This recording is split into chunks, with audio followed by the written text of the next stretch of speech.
Good evening, everybody. Welcome back to the Musar Mondays. But before we begin our Musar Monday class, we're going to discuss the 48th way that our sages teach us, the 48th and last way that the Mishnah in Ethics of Our Fathers, Mishnah 6 in chapter 6, teach us to maximize pleasure in life. And it is amazing that this is the last one in the entire list of all of the incredible tools that our sages give us, that this is chosen to be the last and most important one. And that is Ha'omer davar b'shem omro. Someone who repeats something in the name of its source. Now, you hear a nice story and you want to say the story. I want to take the credit for it, right? You hear a good idea, you want to take the credit for it. You say a nice thought, you want to take the credit. Why should you give the credit to the source of the book? So our sages tell us that it is an enormous value to the person and an enormous value to the world when you repeat it in the name of its source. Why? Why? So number one, it gives credibility.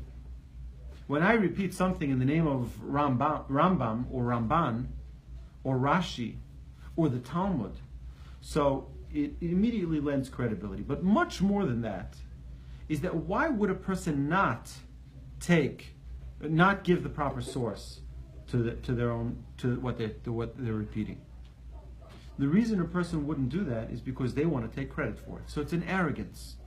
And it's an arrogance that a person has, that they don't want to give the credit to the other person, but rather take it for themselves.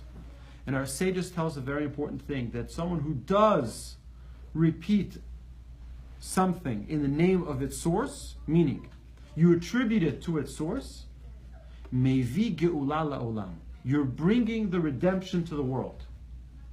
And the reason is because you're promoting peace. You're promoting that you don't need to know everything.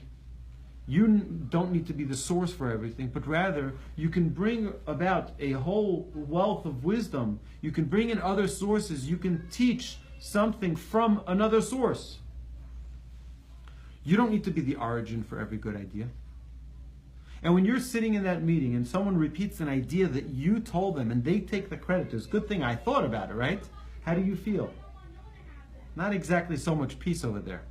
Not exactly so much appreciation that that person stole your idea. Our sages tell us the right way to conduct our lives is give credit where credit is due. If you heard it from someone, repeat it in their name.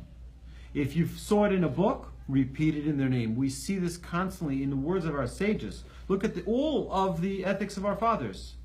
They repeat it in the name of their teacher. Right?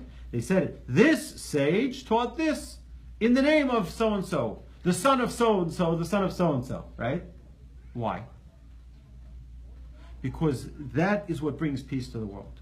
You can't, it is impossible for a person to say over a piece of wisdom and not attribute it to its source and think they're bringing peace to the world. So, now this is the last of the 48 ways. We've spent the last 48 days learning one way every single day that will help enhance and maximize our life. So when we conclude with the Ha'omer davar b'shem omro, repeating something in the name of its source, I need to tell you and attribute the source for all of what we're teaching here. So first it's the Mishnah. It's the Mishnah in chapter 6, Mishnah 6 of Ethics of Our Fathers, Pirkei Avot. But one of the greatest resources that I've learned through to teach all of that we've taught, by the way, the series has over 9,000 views, with all of the views in all of the videos.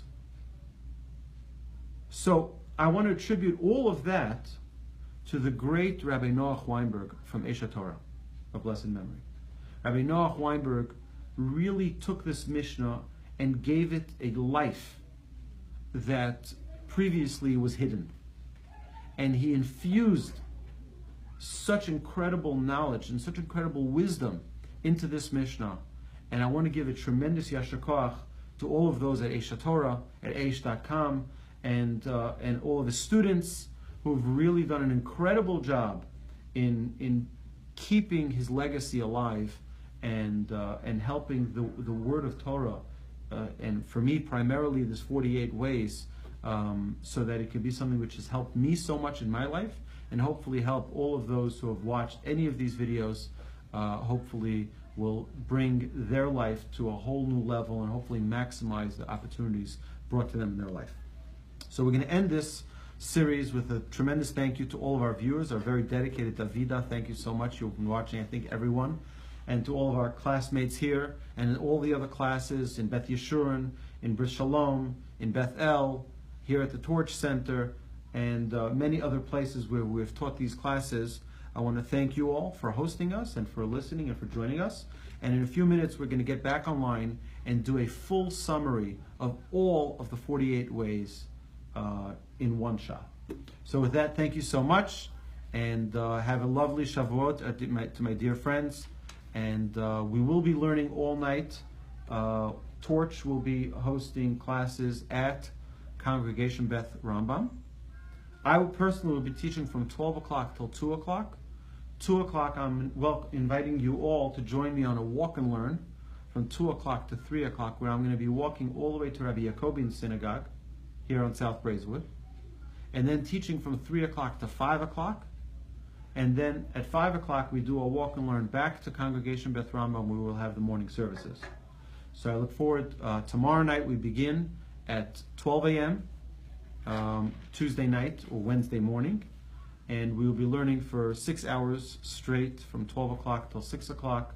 Again, 2 hours at Beit Rambam, a walk and learn to Rabbi Yaakobin Synagogue, Torah V'Chesed. 2 hours at Rabbi Yaakobin, and then an hour walk and learn back. And make sure you bring your walking shoes so you can enjoy, hopefully, a comfortable walk. With that, Shavuot and Chag Sameach, and I look forward to many, many more opportunities of learning and growing together. Have a lovely holiday, everybody. Chag Sameach.